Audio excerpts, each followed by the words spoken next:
اعوذ باللہ من الشیطان الرجیم بسم اللہ الرحمن الرحیم سبحان اللہ وبحمدہ سبحان اللہ العظیم وبحمدہ استغفر اللہ اللہم لا الہ الا انت المنان بدیع السماوات والارض ذو الجلال والاکرام اللہم صلی علی محمد وعلی آل محمد کما صلیت علی ابراہیم وعلی آل ابراہیم انک حمید مجید اللہم بارک علی محمد وعلی آل محمد کما بارکت علی ابراہیم وعلی آل ابراہیم انک حمید مجید رب اشرح لی صدری ویسر لی امری واحلل عقدۃ من لسانی یفقہوا قولی۔ السلام علیکم ورحمۃ اللہ وبرکاتہ۔ سورہ ہجر کا ترجمہ بیان کیا جا رہا ہے، آیت نمبر 51 سے لے کر آیت نمبر 99 تک۔ شروع اللہ کے نام سے جو بڑا مہربان اور نہایت رحم کرنے والا ہے۔ اور ان کو ابراہیم کے مہمانوں کا احوال سنا دو۔ جب وہ ابراہیم کے پاس آئے تو سلام کہا۔ انہوں نے کہا کہ ہمیں تو تم سے ڈر لگتا ہے۔ مہمانوں نے کہا کہ ڈریے نہیں، ہم آپ کو ایک دانشمند لڑکے کی خوشخبری دیتے ہیں۔ وہ بولے کہ جب مجھے بڑھاپے نے آ پکڑا تو تم خوشخبری دینے لگے، اب کا ہے کہ خوشخبری دیتے ہو۔ انہوں نے کہا کہ آپ کو سچی خوشخبری دیتے ہیں، آپ مایوس نہ ہوں۔ ابراہیم نے کہا کہ اللہ کی رحمت سے میں مایوس کیوں ہونے لگا؟ اس سے مایوس ہونا گمراہوں کا کام ہے۔ پھر کہنے لگے کہ فرشتوں، تمہیں اور کیا کام ہے؟ انہوں نے کہا کہ ہم ایک گناہ گار قوم کی طرف بھیجے گئے ہیں کہ اس کو عذاب کریں، مگر لوط کے گھر والے کہ ان سب کو ہم بچا لیں گے، البتہ ان کی عورت کہ اس کے لیے ہم نے ٹھہرا دیا ہے کہ وہ پیچھے رہ جائے گی۔ پھر جب فرشتے لوط کے گھر گئے تو لوط نے کہا تم تو ناآشنا سے لوگ ہو۔ وہ بولے کہ نہیں، بلکہ ہم آپ کے پاس وہ چیز لے کر آئے ہیں جس میں لوگ شک کرتے تھے، اور ہم آپ کے پاس یقینی بات لے کر آئے ہیں اور ہم سچ کہتے ہیں۔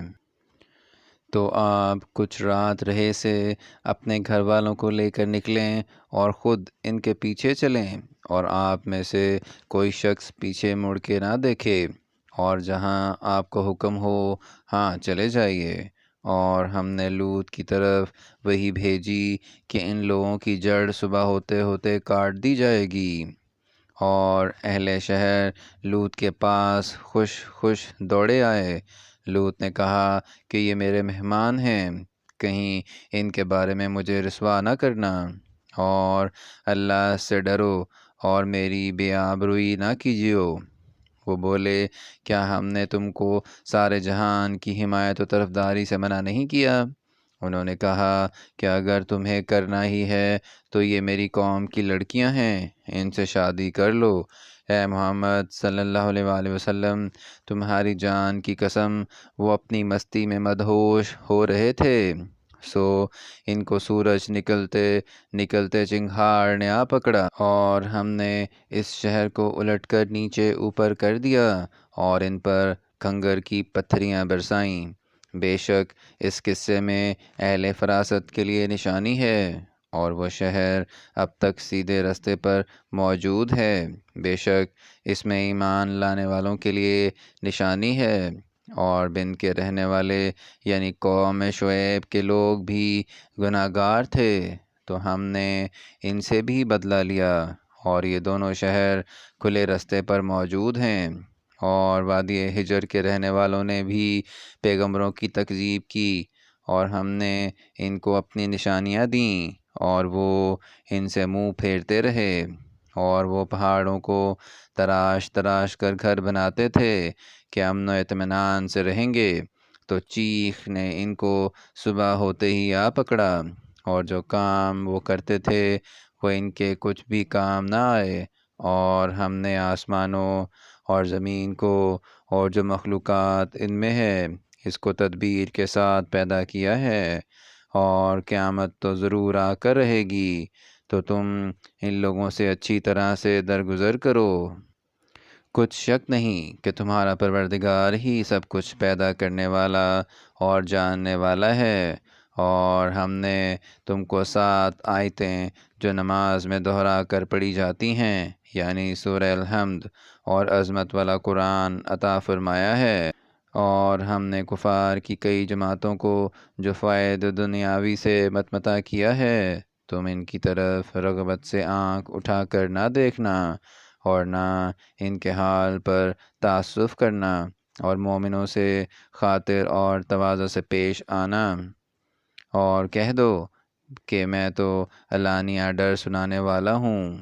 اور ہم ان کفار پر اس طرح عذاب نازل کریں گے جس طرح ان لوگوں پر نازل کیا جنہوں نے تقسیم کر دیا، یعنی قرآن کو کچھ ماننے اور کچھ نہ ماننے سے ٹکڑے ٹکڑے کر ڈالا۔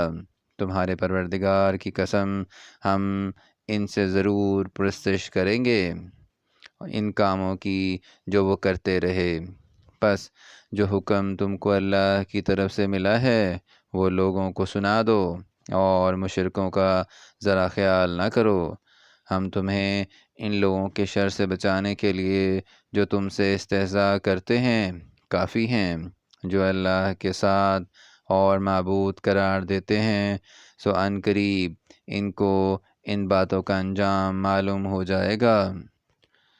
اور ہم جانتے ہیں کہ ان کی باتوں سے تمہارا دل تنگ ہوتا ہے، تو تم اپنے پروردگار کی تسبیح کہتے اور اس کی خوبیاں بیان کرتے رہو، اور سجدہ کرنے والوں میں داخل رہو، اور اپنے پروردگار کی عبادت کیے جاؤ یہاں تک کہ تمہاری موت کا وقت آ جائے۔